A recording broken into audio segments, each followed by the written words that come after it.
मोरपीस श्रीकृष्ण कथेचा भाग 43. श्री गणेशाय नमः. श्री गुरुभ्यो नमः. कालपर्यंत आपण कथानक श्रवण केलेलं होतं. शंखचूडाचा वध झालेला होता. जालंधराचाही वध झाला. तुलसी दुःखी झालेली होती आणि ती तुलसी श्रीहरीला म्हणू लागली की हे तुम्ही काय केलं, माझं पातिव्रत्य भंग केलं. तेव्हा कृष्ण तिला म्हणाला, अगं तुम्ही वरदान मागितलेलं होतं, गोलोकात सुद्धा मी तुला रतिसुख दिलेलं होतं, परंतु राधेच्या शापामुळे तुला या मर्त्य लोकामध्ये मानव योनीमध्ये जन्म घ्यावा लागला आणि तुझं वरदान पूर्ण करण्याकरता मी तुझं इच्छित मनोरथ पूर्ण करण्याकरताच ही सर्व लीला केलेली आहे. तू मला वरदान मागितलेलं होतं की प्रभू तुझी प्राप्ती मला व्हावी आणि त्याकरताच हे सर्व काही आहे तुलसी. आणि तेव्हा श्रीहरी तुलसीला सांगू लागले की हे तुलसी, तू बद्रीवनात असताना ब्रह्मदेवानी तुला जो राधा मंत्र सांगितला तो राधा मंत्र तुम्ही श्रद्धेने जपला आणि तुम्ही ब्रह्मदेवालाही वरदान मागितलेलं होतं. ब्रह्मदेवानी सांगितलं की या राधा मंत्राने तू राधेची प्रिया होशील आणि श्रीहरी बरोबर तुझा योग घडून येईल आहे. तू ते राधा नाम श्रद्धेने जपलं आणि त्या पुण्याईनेच तुला माझी प्राप्ती झाली. तुलसी, तू पवित्र अशी गंडकी नदी होशील आहे. आणि श्रीहरी तुलसीचं महात्म्य सांगतात आहे की तुझ्या केश संभारापासनं निर्माण झालेली ही तुलसी वनस्पती किती अगदी लाभदायी आणि महत्त्वपूर्वक आहे. तेव्हा हे तुलसी, तुझा महिमा तू ऐकून घे. श्रीहरी तुलसीला म्हणाले की तू भारतवर्षात गंडकी नदी होशील. तुझे जल पापमुक्त करणारे आहे. हे तुलसी, तुझ्या जलात स्नान करणाऱ्यांना पुण्य प्राप्त होईल.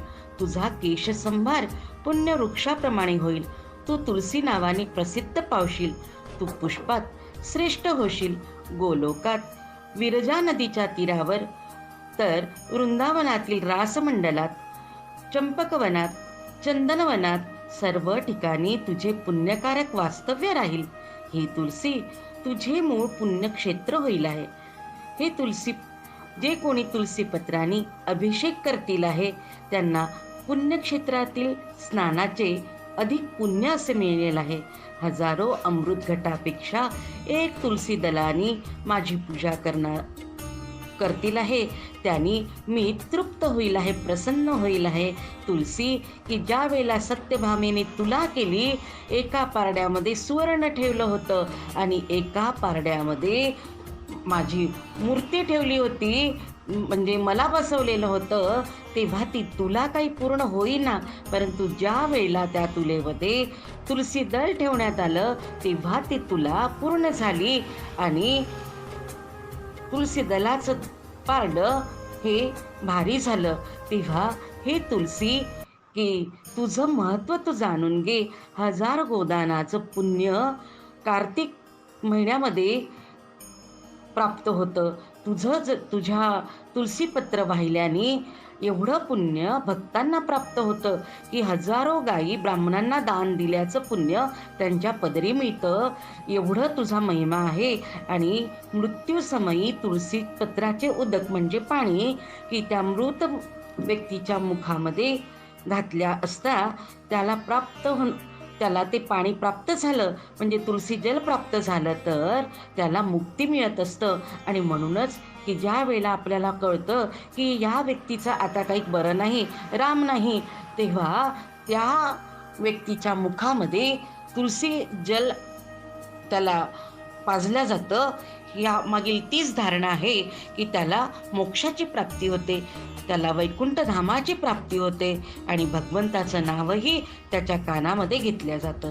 हे तुलसी, नित्य तुला खाणाऱ्यांना, भक्षण करणाऱ्यांना अश्वमेधाचे पुण्य मिळतं.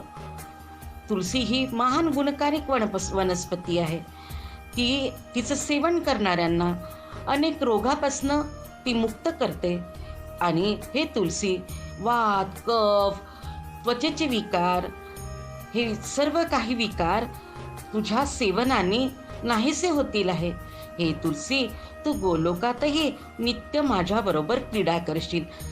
आणि श्रीहरी म्हणाला, हे तुलसी, नदीच्या अधिष्ठात्री देवता, माझ्या अंशरूप लावण्याची तू सागराची पत्नी होशील आहे. तू वैकुंठात माझी प्रियाच होशील आहे. ज्या असं तुळशीला तिचं महात्म्य सांगितलेलं आहे. तुळशी पवित्र आहे, पुण्यकारी आहे. तिच्या पूजनाने आम्हाला प्राणवायू मिळतो. ती घराघरामध्ये असते आणि हिंदू लोकांच्या संस्कृतीचं ते सुंदर असं एक ओळखच आहे की ज्या ठिकाणी तुलसी वृंदावन आम्हाला दिसतं, तुलसीचं पूजन केलं जातं, ते हिंदूचं घर म्हणून अशी खुणगाटच आमच्या मनाला अगदी बांधल्या गेलेली आहे. जिथे तुलसीचं वृंदावन असतं, तुळशीचं पूजन होतं, त्या घरामध्ये सकारात्मक लहरी त्या भरभरून वाहतात आणि दृष्ट विचार जे आहे ते नाहीसे होतात. असे घातक लहरी ज्या आहेत, त्या घातक लहरीपासनं ही तुलसी माता आमचं रक्षण करत असते. त्याचप्रमाणे ही तुलसी त्वचेच्या विकारांवरती सुद्धा अतिशय उपयोग आणि लाभदायी आहे. एखाद्या वेळेला आपल्याला काही घरामध्ये अँटिसेप्टिक वगैरे काही सापडलं नाही, तर तुलसीचा लेप जर का त्या जखमेवरती आपण लावला, तर त्या जखमेपासनं आपलं तुलसी माता रक्षण करत असते. अशी ही गुणकारिक वनस्पती म्हणजे तुलसी आहे की ती आम्हाला भरभरून प्राणवायू देते, चैतन्य देते. आणि तिचं महात्म्य श्रीहरी त्या तुलसीला सांगत होते आणि ते म्हणतात, तुलसी, अगं तू मला दगड व्हायला सांगितलं, शालिग्राम हो म्हणून म्हणजे दगड हो म्हणून सांगितलं, तर बघ तुला मी माझ्याही पूजनाचं महत्त्व सांगतो. ज्या ठिकाणी शालिग्राम शिला असतो तिथे श्रीहरी आणि लक्ष्मीचा वास असतो. त्याच्या पूजनाने मनुष्य पापमुक्त होतं. व्रतदान, प्रतिष्ठा, श्रद्धा, देवाची पूजा यामध्ये जर का शालिग्राम असेल तर त्याला शुभफल प्राप्त होतं. शालिग्राम असणाऱ्यांना तीर्थक्षेत्रात स्नान केल्याचं पुण्य मिळतं. तसेच यज्ञ, तीर्थ, व्रत, वैकल्य याचे पुण्य त्याला प्राप्त होतं. शालिग्रामाचे उदक प्राशन केल्यास सर्व मनोरथ पूर्ण होतात. अंतकाली तो वैकुंठात जातो.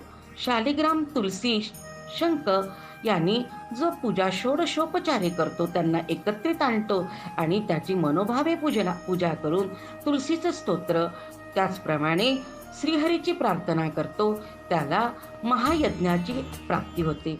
जो नित्य तुलसीचं सकाळी स्नान झाल्यानंतर पूजन करतो, सूर्याला अर्घ्य देतो, नारायणाची स्तुती करतो. सूर्य हा आकाशातला नारायणच देव आहे की तुलसीला अर्घ्य देऊन, तुलसी श्री सखे शिवे पापहारिणी पुण्य दे, नमस्ते नारदनूते, नमो नारायणी प्रिये असं म्हणून तिला वंदन करतो. तारा, सीता, अहिल्या, मंदोदरी, द्रौपदी, पंचकम स्मरे नित्यम सर्व पाप प्रणाशनम असं म्हणून तिची स्तुती करून, तिला वंदन करून, तिला परत प्रार्थना करणाऱ्या त्या सौभाग्यवती स्त्रिया म्हणतात की हे भगवती महामाया तुलसी माते, तू आम्हाला अखंड सौभाग्याचं वरदान दे. देही सौभाग्य आरोग्यम, देही मे परमं सुखम, रूपम देही जयम देही, यशो देही द्विषो जयी. आणि त्या सूर्यनारायणाला गंध, अक्षदा आणि जल अर्पण करून त्याला म्हणतो, आदिदेव नमस्तुभ्यं प्रसिद्ध मम भास्करम, दिवाकार नमस्तुभ्यं प्रभाकार नमस्तुते. ओम नारायणाय विद्महे वासुदेवाय धीमहि तन्नो विष्णु प्रचोदयात. मंत्र, अक्षता, फुलं आणि धूप दीप अर्पण करून षोडशोपचारे पूजन करणाऱ्यांना त्या भगवती तुलसीची आणि नारायणाची कृपा होते आणि त्यांना मोक्षाची प्राप्ती होते. अंतकाली त्यांच्या मुखामध्ये भगवंताचं नाम येतं आणि त्याला वैकुंठ प्राप्ती होते. असं म्हणतात की अंतकालेच मामेव स्मरणमुक्त्या कलेवरम. हे तुलसी की शालिग्राम, तुलसी या सर्वांनी अशी पूजा जर केली तर तो महाज्ञानी हरिप्रिय होतो. असं सुंदर कथन श्रीहरीने त्या तुलसीबरोबर केलेलं होतं. श्रीहरी तुलसीची समजूत घातली आणि तुलसीने देह टाकून ती श्रीहरीच्या वक्षस्थळी राहिली. नंतर हा श्रीहरी तिच्यासह वैकुंठात गेला. लक्ष्मी, सरस्वती, गंगा, तुलसी चारही स्त्रिया श्रीहरीला अतिशय प्रिय आहे. तुलसी ही अतिशय गुणकारी अशी वनस्पती आहे आणि म्हणूनच ती पूजनीय, वंदनीय अशी आहे. तेव्हा या तुलसीचं पूजन सर्वप्रथम कोणी केलं असा प्रश्न नारदांनी विचारला असता ते म्हणतात आहे की तुलसीची पूजा सर्वप्रथम त्या श्रीहरीने केलेली होती, नारायणाने केलेली होती आणि नंतर ते रमेबरोबर क्रीडा करू लागले. तिला आपली पत्नी केली. गंगा, लक्ष्मी यांनी हे सहन केले, पण तिच्या या गौरवाने सरस्वतीला तो आवडला नाही आणि ती जी आहे ती कलह उपस्थित करून सरस्वतीने तुलसीबरोबर भांडण केलं. तेव्हा तुलसी गुप्त झाली, ती दुःखी झाली हो, कारण सरस्वती ही ज्ञानाची देवता आणि तिची वाणी काय म्हणावी की शब्दांचा मारा एवढा करते की देवी सुद्धा घाबरून गेली होती. तुलसी देवी सात्विकतेची, सत्वगुणांची ती देवी म्हणजे साक्षात लक्ष्मी स्वरूपा आणि ती तुलसी जी आहे ती दुःखी झाली. राधा स्वरूपा, लक्ष्मी स्वरूपा असं तुलसीला म्हटलं गेलेलं आहे आणि ती त्या गोलोकातनं अदृश्य झाली. ती सर्वांची सिद्धी देवता हरीला कोठेशी दिसेना. त्यामुळे श्रीहरी व्याकुळ झाला. तुलसीवर त्याचं मोठं प्रेम होतं. सर्वत्र तो शोध घेऊ लागला की माझी तुलसी कुठे गेली, माझी तुलसी कुठे गेली, आली का हो ओंकार ग्रुपवरती, आली का हो चंद्रपुरामध्ये. सर्वत्र तो श्रीकृष्ण तुलसीचा शोध घेत होते. सरस्वतीची समजूत घालून श्रीहरी तुलसी वनात गेला. तेथे स्नानाने शुचिरभूत होऊन त्याने तुलसीचे पूजन केले, तिचे स्तोत्र गायले. श्रीबोज, भुवनेश्वरी बीज, मन्मंथन बीज, वाघ बीज यासह हे 4 चरणी पदांती दशाक्षरी मंत्र करून स्तोत्र केले. तुपाचा दिवा, धूप, शेंदूर, चंदन, नैवेद्य, पुष्पे, उपहार, स्तोत्र यामुळे तुलसी प्रसन्न झाली आणि वृक्षात साकार झाली. ती श्रीहरीच्या चरणाजवळ गेली तेव्हा श्री विष्णू म्हणाले, तू सर्वांना पूज्य हो, मी तुला वृक्षाकार व मस्तकावर धारण करीन असे तिला वचन देऊन तुलसीला घेऊन श्रीहरी स्वस्थानी गेला.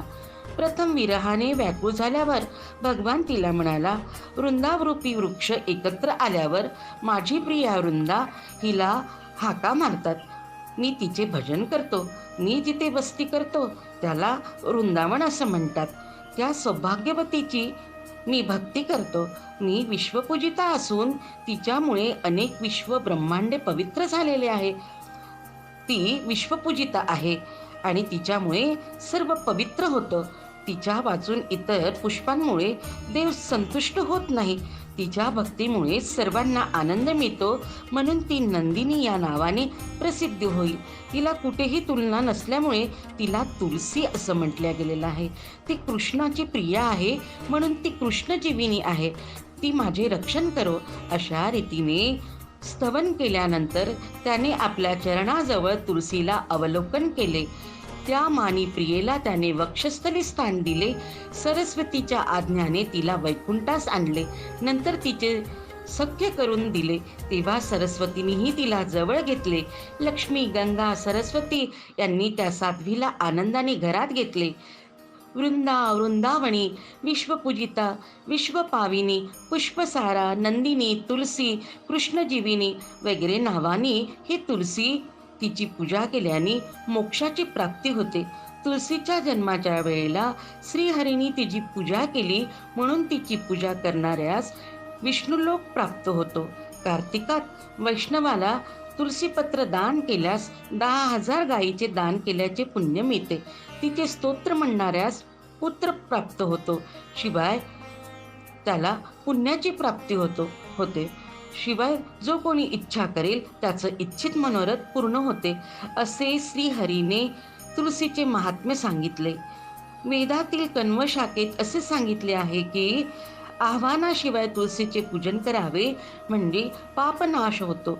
पुष्प सारभूत स्वादी पवित्र मनोहर अशा तुळशीचे पूजन करावे. तिच्या पुष्पाची बरोबरी करणारे पुष्प त्रिभुवनात नाही. तुळशी सर्वत्र पवित्र आहे. ती जीवनमुक्ती देते, हरिभक्ती देते. अशा त्या देवीची सर्व सेवा करतो असं श्रीहरी म्हणतो. आणि तो भगवान म्हणतात की मी तिची पूजा करतो, मी तिचं ध्यान करतो. आणि अशा या तुळशीला भगवंतांनी वरदान दिलेलं होतं की तुझ्याबरोबर वर्षातून एक वेळा माझा संयोग होईल आहे. म्हणून कार्तिक महिन्यातील त्या पावन तिथीवरती एकादशी ते पौर्णिमेपर्यंत घराघरामध्ये तुळशी विवाहाचा समारंभ भारतवर्षामध्ये हिंदू मोठ्या आनंदाने साजरा करतात. एकादशीला उपवास असतो, त्यामुळे नैवेद्य देवाला अर्पण करता येत नाही.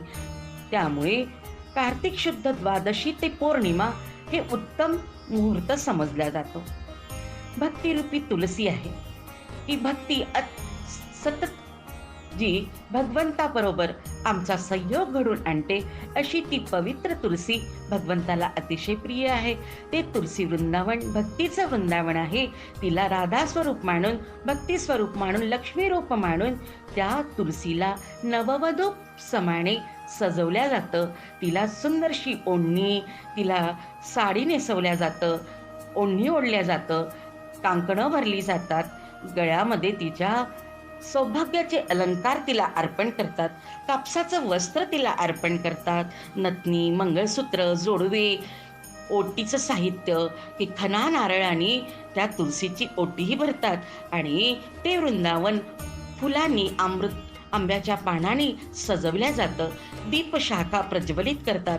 सहस्त्र दीप माळले जातात. कारण दिवाळीच्या उत्सवातील हा एक पवित्र असा उत्सव आहे हो. आणि सुबक रांगोळ्याने अंगण सजलेलं असतं. घरात दारावरती मांगल्याचं तोरण मांडलं जातं. आणि गोपाल कृष्ण त्याला नवरदेवासारखं सजवल्या जातं.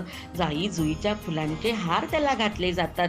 पिवळं वस्त्र त्याला परिधान केल्या जातात. सुवर्णाचे अलंकार त्या गोपालकृष्णाच्या गळ्यात घातले जातात. आणि हा गोपालकृष्ण नवरदेव तर तुळशी नवरीसारखी सजलेली असते, नववधूसारखी ती सजलेली असते. आणि यांची षोडशोपचारे पूजन करून लग्नविधी साजरा केला जातो. की मंगल दीप प्रज्वलित करून दीपमंत्र म्हणतात की दीप ज्योती परब्रह्म, दीप ज्योती जनार्दन, दीप हरतु मे पापम, दीप ज्योतिर्नमस्तुते. त्याला मंगलमय अशा पवित्र हळदी कुंकू अर्पण करून फुलं अर्पण करतात, नैवेद्य अर्पण करतात. भूमीचं पूजन करून गंध अक्षदा आणि त्या भूमीला वंदन करतात. की भूमी राप नलो वायू खम मनो बुद्धिरेवच अहंकारेति मे भिन्ना प्रकृतीर अष्टदा. अष्टदा प्रकृतीची पूजन केलं जातं. आणि कलश पूजन, गणेश पूजन, सुपारीचा गणेश, की मांगल्याची देवता, की त्या देवतेचं पूजन केलं जातं. दुर्वांकुरं अर्पण केली जातात. त्याला लाल पुष्प आणि गुळ खोबऱ्याचा नैवेद्य दाखवल्या जातो. आणि नंतर कलशाचं पूजन केलं जातं. की या कलशामध्ये देवदेवता त्यामध्ये विराजमान होतात आणि आम्हाला आशीर्वाद देतात. याकरताच प्रत्येक मंगल कार्यामध्ये कलशाचं पूजन हे महत्त्वाचं असतं. त्या घटामध्ये देवदेवता विराजमान होऊन त्या साधकाला त्याला पुण्यमय फलाची प्राप्ती करून देतात. अशी नववधू समान सजलेली ती तुलसी माता, ती अतिशय लाजरी गोजरी आणि अनुपम असं तिचं तेज, मंजिरीने डोलणारी ती तुलसी आम्हाला आनंद देते. आणि तो बालकृष्ण शालिग्राम असेल तर शालिग्राम ठेवतात, आणि शालिग्राम नसेल तर गोपालकृष्णाची मूर्ती ती नवरदेव म्हणून ठेवली जाते. त्या नारायणाचं स्तोत्र म्हटलं जातं. आणि त्या नारायणाला वंदन करून म्हटलं जातं नारायणं निराकारं नरवीरं नरोत्तमं नृसिंह नागनाथं च तं वंदे नरकांतकं. भगवती त्या तुळशीचं स्तोत्र म्हटलं जातं. तिचीही आराधना केली जाते. फुलं अर्पण करतात, धूप दीप उजळतात, पंचामृत अर्पण करतात. लाह्या, बत्तासे, अनरसा, पेढा, करंजा, लाडू असे विविध षडरस पक्वान्य अर्पण करतात. त्याचप्रमाणे हुरडा, तीळ, साखर याचा नैवेद्य त्या पूजनामध्ये फार महत्त्वाचा आहे. ऋतुकालीन फळं, आंबे, केळी, डाळिंब अशी शिंगाडे, सीताफळं अशी सर्व फळं या तुलसीच्या लग्नामध्ये अर्पण केले जातात. एवढंच नाही तर बोर, भाजी, आवळा ते पण त्या वेळेला अर्पण केले जातात. आणि अंतरपाट धरून त्या दोहोंच्या मधोमध अंतरपाट धरला जातो. मामा म्हणून ऊस ठेवला जातो हो तुळशीच्या पाठीमागे, की ऊसाचा मांडव घातला जातो. आणि कारण लग्न म्हटलं की मामा आलाच, तेव्हा तुलसी मातेचा मामा म्हणून तो तिथे ऊस जो आहे तिथे उभा असतो आपल्या भाचीच्या पाठीमागे आणि अंतरपाट ठेवून आता तिथे सर्व मंगलाष्टक म्हणण्याची तयारी करतात. आलेले सर्व वऱ्हाडी त्यांना अगदी गंध लावतात, सुवासिनी एकमेकींना हळदी कुंकू लावतात. अगदी सुंदर, अगदी त्या शुक्र पक्षातील चांदण्यांप्रमाणे जणू काही त्या सुंदर सजलेल्या सर्व सुवासिनी त्या तुळशीच्या विवाहाकरता अगदी आनंद त्या घेत असतात. शुक्राच्या चांदणीप्रमाणे त्या सुंदर अशा दिसतात हो. ओंकार ग्रुपवरती असलेल्या सर्व गौरी, सर्व राधाराणी जशा सुंदर दिसतात ना, तसंच त्या सुंदर लावण्यवती दिसू लागतात.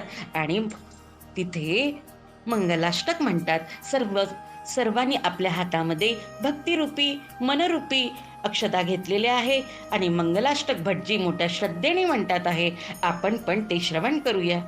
कस्तुरी तिलकम ललाट पटले, वक्षस्थले कौस्तुभं, नासाग्रे वरमौक्तिकं करतले, वेणुकरे काङ्कणं, सर्वाङ्गे हरिचन्दनं सुललितं, कण्ठे च मुक्तावली, गोपस्त्री परिवेष्टितो विजयते, गोपालचूडामणि, वधूवर्यो शुभं भवतु सावधान, शुभलग्न सावधान. षोडशोपचारे लग्नविधी पूर्ण झाल्यानंतर गोपालकृष्णाची मूर्ती तुळशी वृंदावनात ठेवल्या जाते आणि त्यांची मंगल आरती गायल्या जाते. माझ्या माहेरी तुलसी विवाहाच्या दिवशी ही पावन आरती म्हटलं जायची की अवतार गोकुळी हो जनता रावयासी, राम लावण्य रूपडे हो तेज पुंजाळ रासी, उगवले कोटी बिंब रवी कोपला शशी, उत्साह सुरवरा जय देवा कृष्णनाथा, राही रत्माबाई कांता, आरती ओवाळीन तुम्हा देवकी सूता, जय देवा कृष्णनाथा. कापुराची आरती आणि त्यानंतर सर्वजण म्हणतात की बोर भाजी आवळा कृष्णदेव सावळा, बोर भाजी आवळा कृष्णदेव सावळा. खूप सुंदर आहे हो ही कथा. आता किती सांगायची. तेव्हा त्या तुलसीला आणि त्या कृष्णाला कोटी कोटी वंदन करूया आणि इथेच कथेला विराम देऊया. बोलो राधा कृष्ण भगवान की जय, तुलसी मैया की जय, गोपाल कृष्ण भगवान की जय. तुलसी विवाह की सबको बधाई हो, बधाई हो, बधाई हो. जो कोणी ही कथा, तुलसी विवाहाची कथा श्रवण करतो त्या स्त्रियांना सौभाग्याची प्राप्ती होते आणि सर्व भक्तांचं इच्छित मनोरथ पूर्ण करणे